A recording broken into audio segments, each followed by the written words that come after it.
तो यही हाल था जब पिछली बार मैं एशिया कप में था, और मैं शारजाह में मौजूद था जब पाकिस्तान और अफगानिस्तान का मुकाबला हुआ था। नसीम शाह ने लास्ट के 2 गेंदों पे 2 छक्के मार दिए थे, और फिर माहौल इतना बुरा हो चुका था कि इस बार जो है वो इस पूरे एशिया कप को ना एक अलग तरीके से शुरू होने से पहले, ये जो ट्राई सीरीज शुरू हुई है, इसको एक अलग तरीके से चलाया गया है। लेकिन एक हाल तो ये है, दूसरा हाल मैं जानना चाह रहा हूं कि ये तो चलो जो हो गया सो हो गया, मैं जानना चाह रहा हूं अब इस आदमी के स्टेटमेंट का क्या होगा। सुनिए जरा। कर लो 130 में मैं मान जाऊंगा इधर।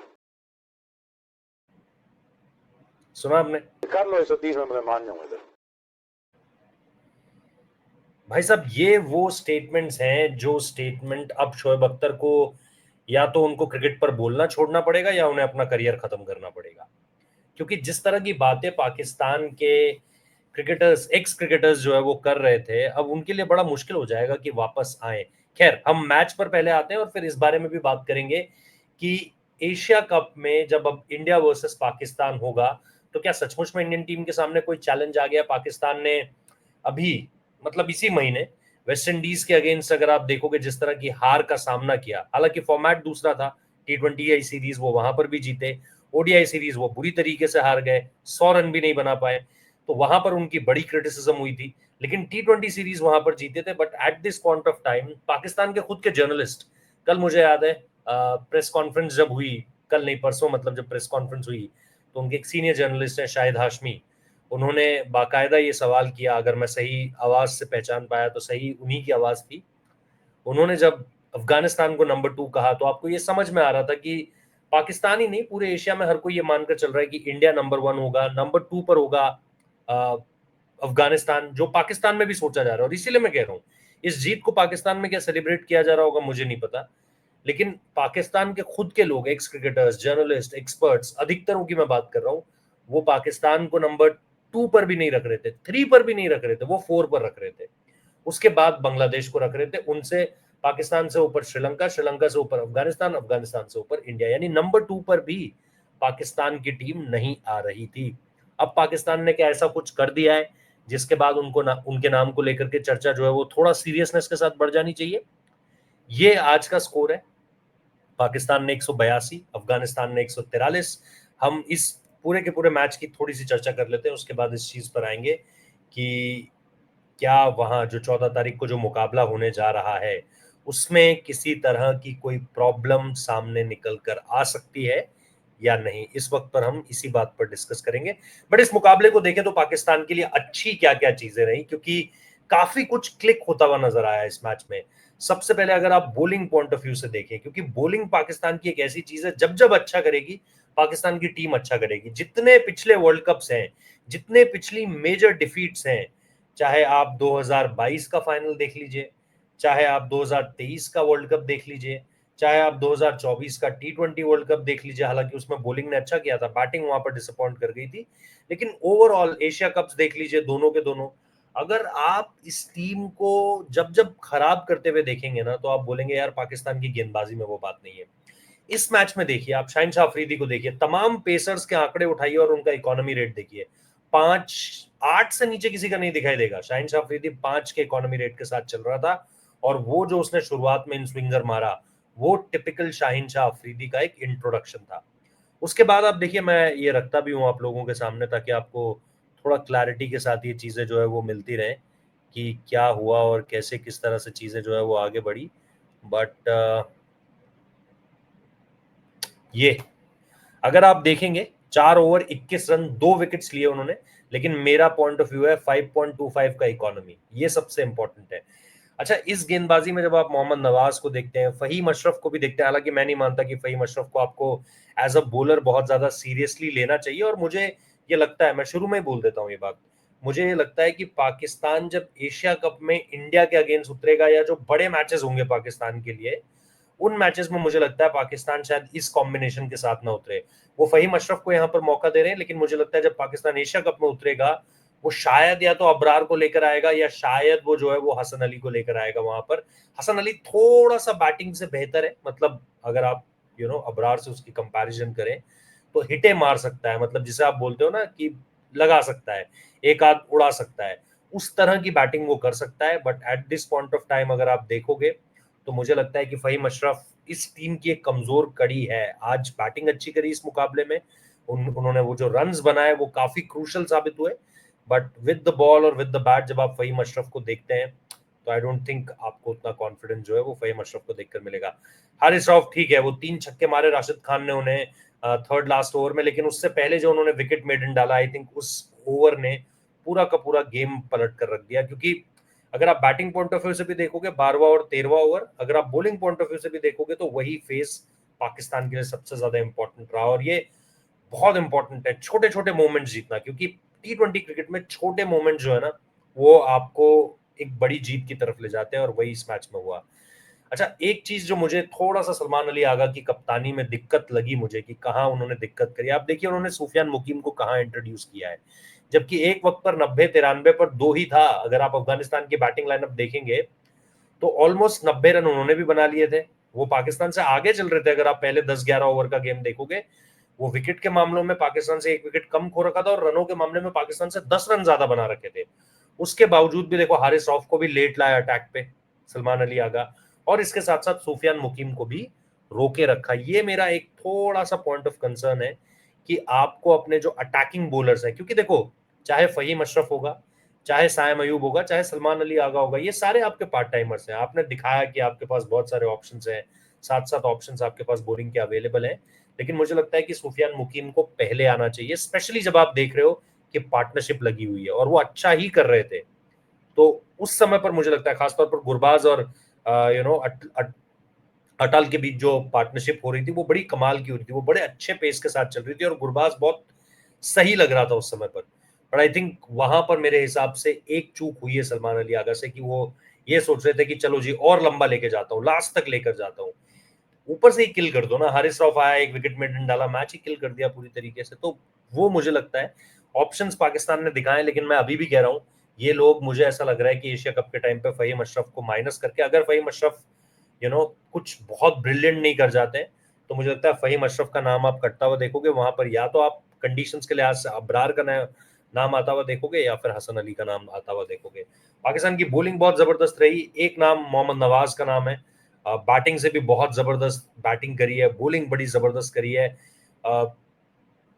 वो एक एक की फैक्टर होंगे इस टीम में, specially in the absence of Shadab, क्योंकि ये टीम थोड़ा सा शादाब को लेकर के, खास तौर पर अगर आप न्यू कोचिंग स्टाफ की अगर आप बात करेंगे, थोड़े से वो मेरे को लगता है कि होंगे थोड़ा सा शादाब खान की तरफ, एक हिस्ट्री है उसकी भी, चाहे आप PSL की तरफ देखें, लेकिन अगर आप देखेंगे थोड़ा सा वहां पर, मुझे लगता है उनकी एब्सेंस में आपको ये चीज बेहतर होती हुई दिखाई देगी।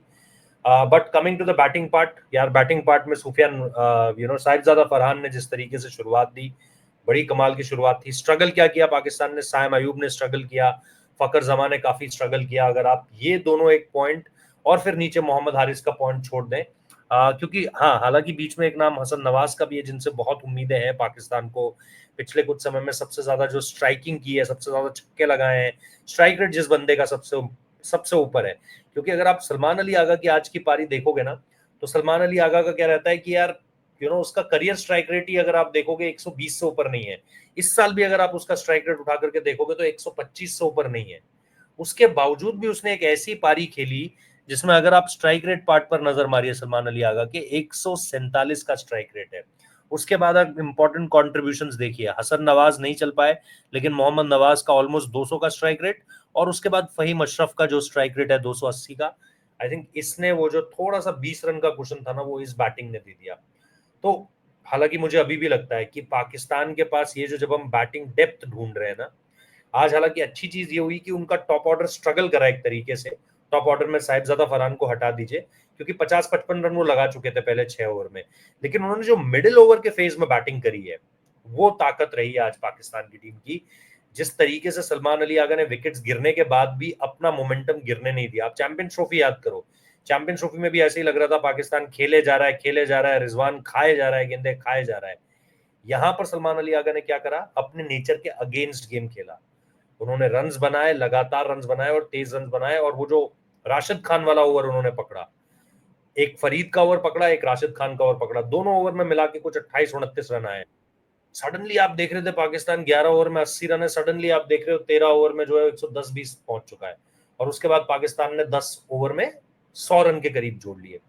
तो मुझे लगता है आई थिंक ये कुछ इंपॉर्टेंट चीजें थी इस मैच में, जहां पाकिस्तान की टीम बहुत एक्सेप्शनली अच्छा कर गई। मिडिल ओवर्स के फेज में बैटिंग अच्छी करना, अब आप इस पे क्लिक होता हुआ देखिए कि साइम अयूब अगर क्लिक होता है, जो उनका मैन इन फॉर्म है, अगर आप साहिब ज़्यादा फरहान को थोड़ा और लंबा खेलता हुआ देखते हो, अगेन वो उनका एक मैन इन फॉर्म है। और उस पर फिर फकर जमा, हालांकि फकर जमा से मुझे बहुत ज्यादा उम्मीदें नहीं है, ये लोग खींच रहे हैं अब फकर जमा को, आज उनके सर पे बॉल भी लगा था, बट वो ठीक है जो समझ में आ रहा है। बट सलमान ने जो पारी खेली है, हसन नवाज ने नहीं आई उनकी भी पारी, वो भी मैन इन फॉर्म है। तो पाकिस्तान की बैटिंग आज उस तरीके से चली नहीं है, it's just a one man show. Salman Ali Agha, थोड़ा सा आप साहिबजादा फरहान का कंट्रीब्यूशन बोलो, और नीचे फिर जो है जैसे मैंने कहा फहीम अशरफ का बोलो और मोहम्मद नवाज का बोलो, यही कॉन्ट्रीब्यूशन हैं। और ये छोटे छोटे कॉन्ट्रीब्यूशन हैं, कुल मिला के अगर आप ओवरऑल देखोगे ये सिर्फ 50 रन का कॉन्ट्रीब्यूशन है। मेजर जो है वो सलमान अली आगा का परफॉर्मेंस है, लेकिन उसके बाद भी पाकिस्तान की टीम 180 तक पहुंच गई, ये की फैक्टर है।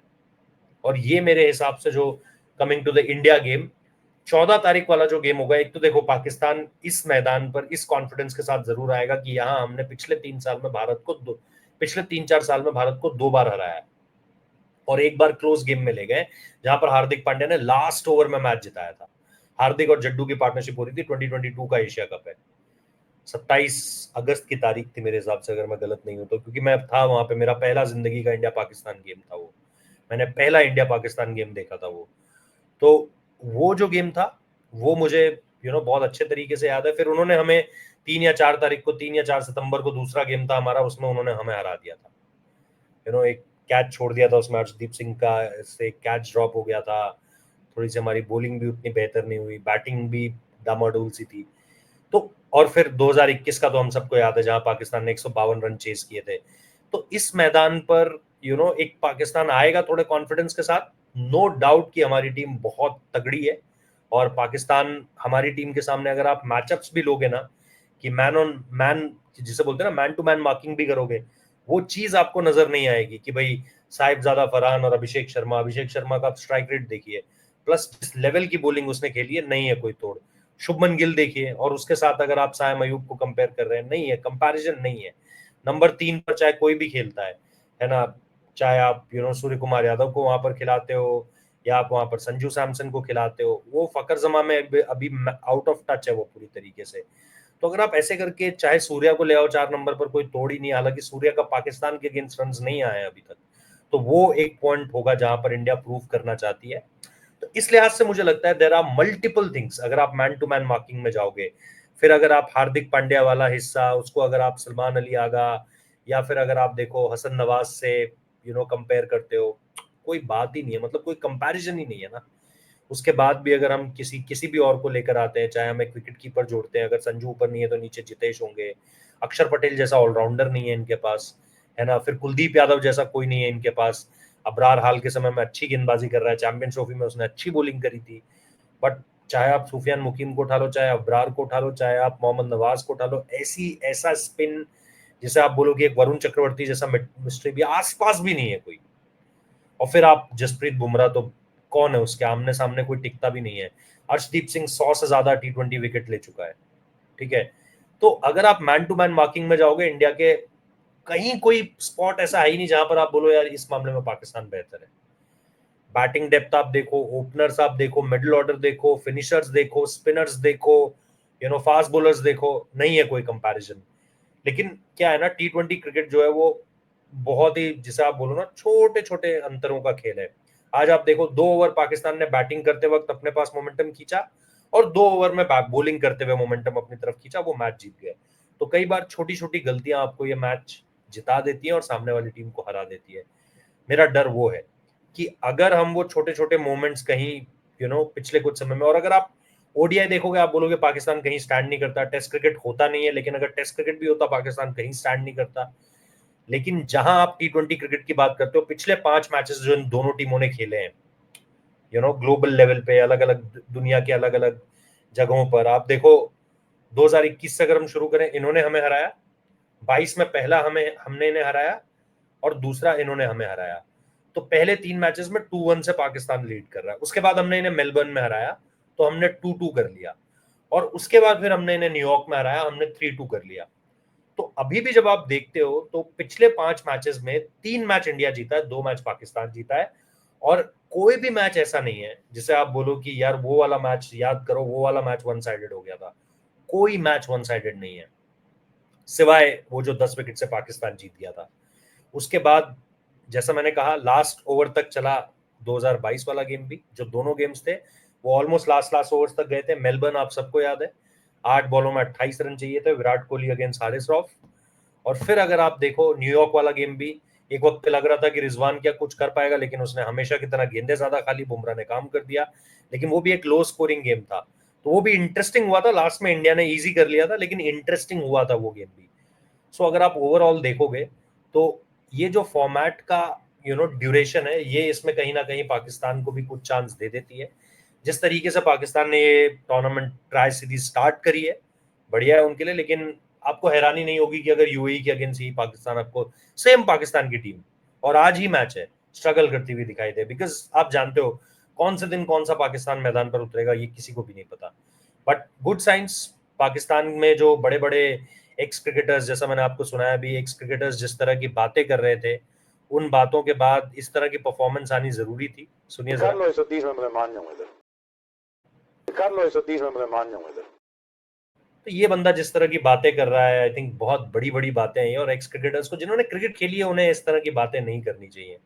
सो at this point of time मुझे ये लगता है कि पाकिस्तान ने एक अच्छे नोट पे ट्राई नेशन शुरू करी है। वो जो एक हफ्ते का उन्होंने दुबई में कैंप लगाया, वो भी उनके काम आ रहा होगा। बट कैसे प्रोग्रेस करते हैं इस पूरे के पूरे टूर्नामेंट में, चारों मैचेस जीतते हैं, वन साइडेड जीतते हैं अगर ये टूर्नामेंट, तो निश्चित तौर पर वो एक खतरे की घंटी तो बजाएंगे ही इंडिया के सामने, कि भाई इस टीम को बहुत ज्यादा हल्के में नहीं लिया जा सकता, नोइंग कि प्लेयर टू प्लेयर मैचअप्स में हमारी टीम काफी स्ट्रांग है, काफी काफी स्ट्रांग है। बट उसके बावजूद भी अगर हिस्ट्री देखते हुए, दुबई की कंडीशंस देखते हुए, पाकिस्तान की परफॉर्मेंस देखते हुए, आई डोंट थिंक कि फिर इंडिया उन्हें थोड़ा सा लाइटली नहीं लेगा। और आप देखिएगा फैंस के बीच भी इस मैच को लेकर के जो है वो एक जितने अभी हम आराम से बैठे हुए हैं, शायद थोड़ा सा उसमें जो है वो एक तनातनी का माहौल बनेगा। खैर, आप लोगों को क्या लगता है बताइए। ये एक इंटरेस्टिंग पार्ट है। और यार, जो लोग इस बारे में कह रहे हैं कि पाकिस्तान को लेकर बात क्यों कर रहे हो, देखो सिंपल सी एक बात है यार, मैं बस इतनी सी बात कहना चाहता हूँ। आपकी सरकार ने यह फैसला किया है, आप उनके साथ खेलोगे, और आप उनके साथ अगर खेलोगे तो फिर बाय डिफॉल्ट हमारा काम ये हो जाता है कि हम उनके बारे में बात करेंगे। अगर हम उनके साथ खेलेंगे ही नहीं तो हम उनके साथ बात भी नहीं करेंगे। हम उनके साथ खेलेंगे तो हम उनके बारे में बात भी करेंगे, और आप लोगों तक ये क्रिकेट डिस्कशंस लेकर आते रहेंगे। जहां ये हमें पता है कि बात करनी है वहां पर करेंगे, जहां हमें पता है अलग तरीके से बात करनी है वहां अलग तरीके से बात होगी। तो हमने क्रिकेट पर भी बात करी और हमने ऑपरेशन सिंदूर पर भी बात करी। Thank you so much, take care, bye bye.